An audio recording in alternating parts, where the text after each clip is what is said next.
Hello everyone and welcome. My name is Alexandra and today I'm here with a new tutorial for creating a journal using one of the newly released digital paper collections from Vectoria Designs, which is called Gothic Butterflies.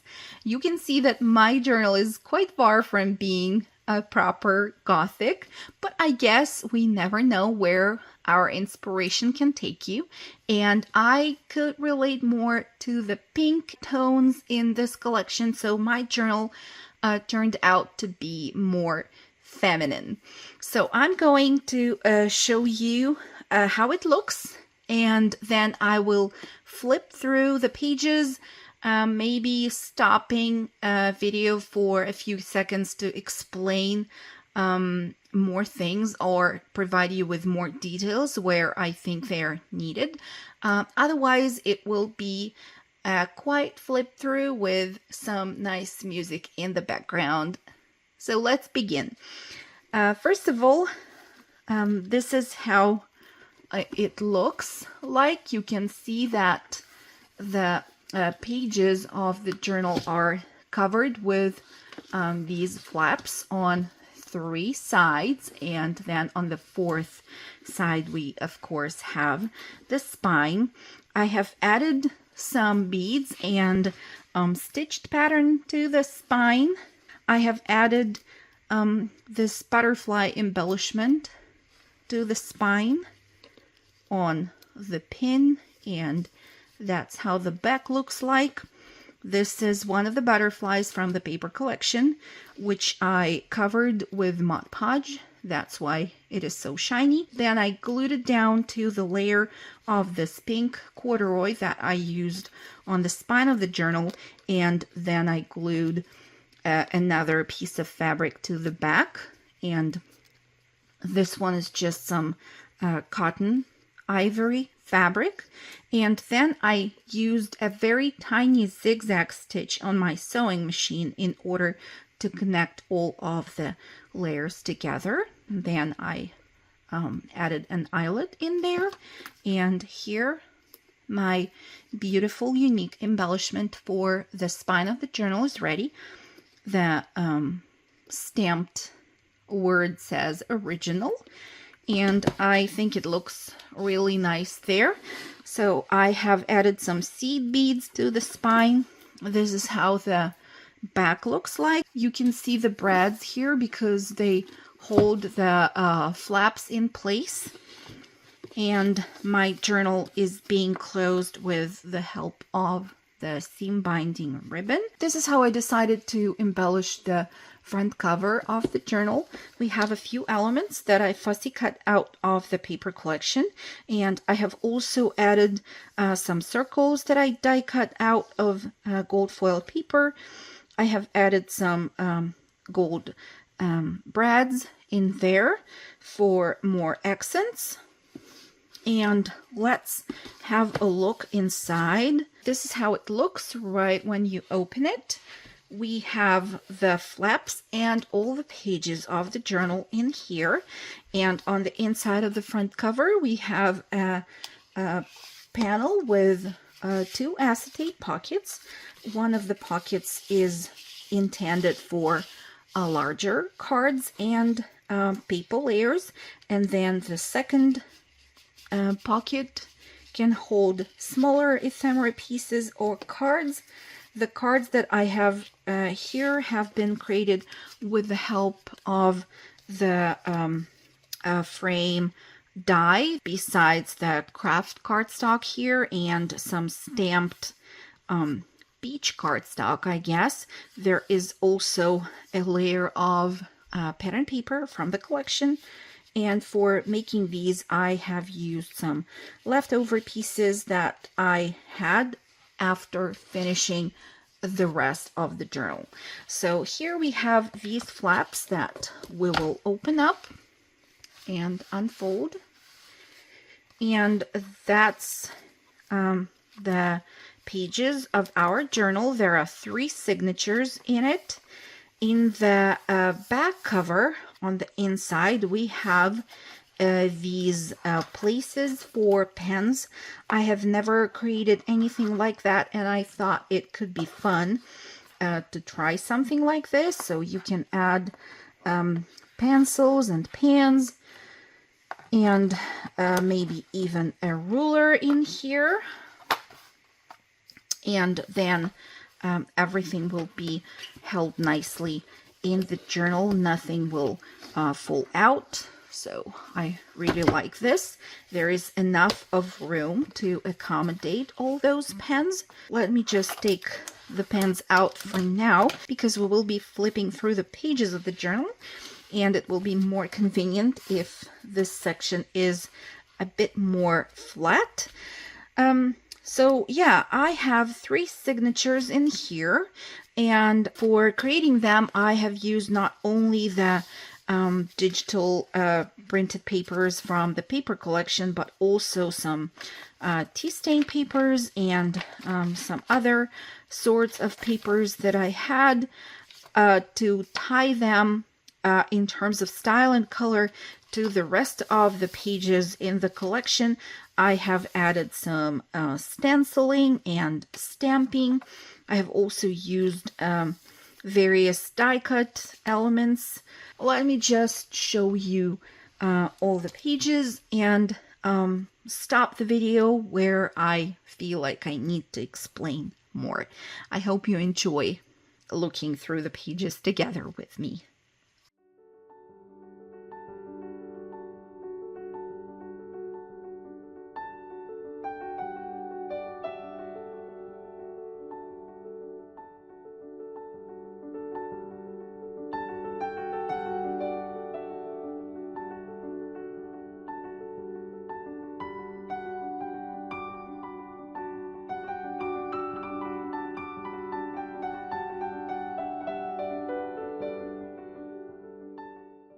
I have a few pages that I printed on photo paper, and this is a, I guess, 6 by 4 inches size of the photo paper. Yeah, I really like how they turned out. I have never done that, and that's the first time, so I really like how it looks.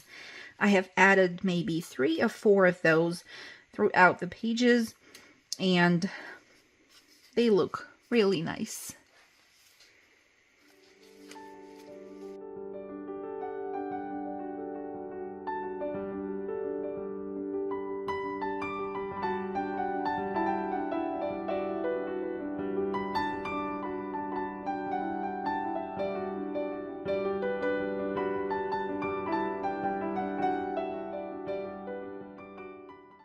In the center of each one of the 3 signatures, I have created sort of a pocket using just a page from a smaller notebook, and I glued the 2 edges of both of these pages together in order to create a pocket. And then the threads that I used for stitching the signature onto the spine are actually covered with these pages. They're right there on the inside. So I really like how finished it looks.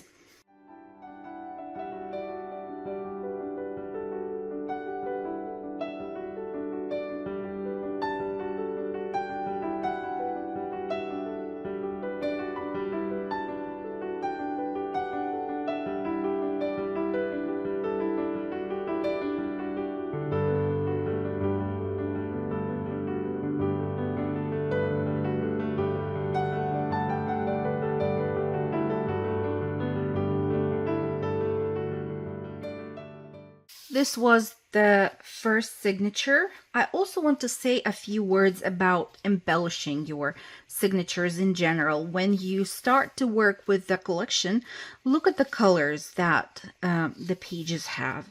Like here, we have lots of purples and pinks and some grays too. So these are the colors that I tried to use when I added my stenciling and stamping to the pages.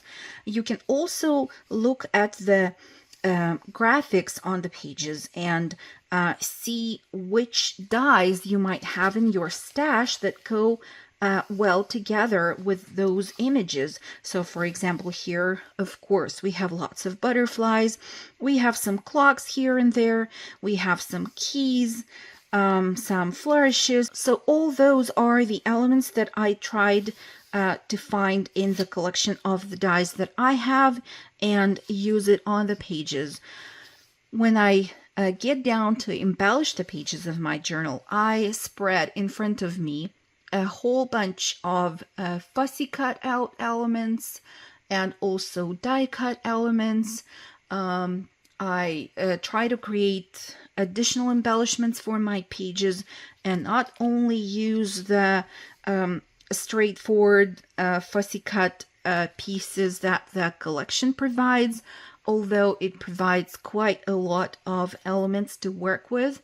So you can see that I have here a wide selection of things to work with, and it's really nice when you have everything in front of you so that it's easier for you to see everything better and pick the things that you want to use on this or that page. We will keep on flipping through the pages of this journal, and this is now the beginning of the second signature.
This is the end of the second signature, and here is a little notebook that I created using the leftover papers from the collection, as well as some of the leftover papers which were simply tea stained. In the back, I have a little pocket that I have created with just a tiny piece of paper, and then there is a journaling card that goes in there. I have created my own label with a strip of paper, and then I stamped a number on it. For binding the pages of this notebook, I have used just a thread and a needle and stitched, I think it's called a blanket stitch there at the top. So I think it looks nice and pretty. And I have added some paper circles to the ends of those threads. In the front of my notebook cover, I have another piece of paper with some breads in it. I have stitched around the edges of that paper, have added thin piece of gold foiled paper in there for the added accent, used a gold foiled die cut frame. These are all stamps from Tim Holtz, some more labels that I have created on my own, and this gold foiled word notes was created with the help of the hot foil embossing machine that I got from an estate sale, and I was testing it, so I think it looks really nice in here. So that's one of the notebooks that I am glad that I have created, and I will add it to this journal. Now that's the beginning of the third and the last signature. And on the first page, I have a little magnetized clip, or just a paper embellishment. These circles are punched out from the sheets which are included in the paper collection. Then I used a strip of leftover paper and I glued some magnetic strips between the pattern paper circles and another paper circles that I used for covering the reverse side of these circles here. So now this embellishment or an additional paper holder can be mounted on top of the page, and it makes it look even better. Let's keep on flipping through the pages.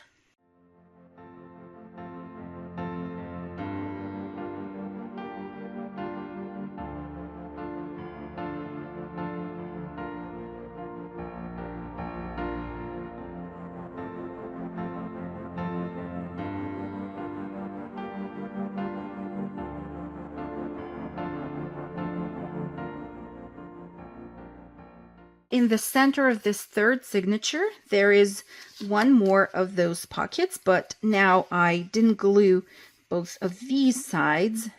I have glued the two short sides and then created a side pocket here with another card.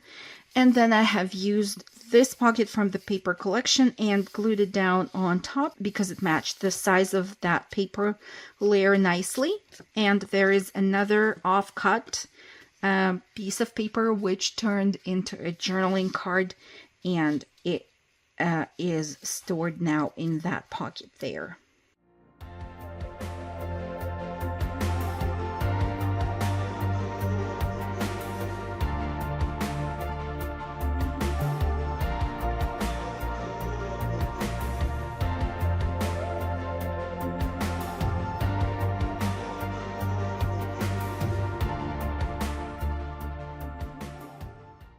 And that's the end of it. These are the 3 signatures that my journal has. I can now close it down. If you like this journal and you want to know how it was created, please keep on watching that video tutorial. See you soon.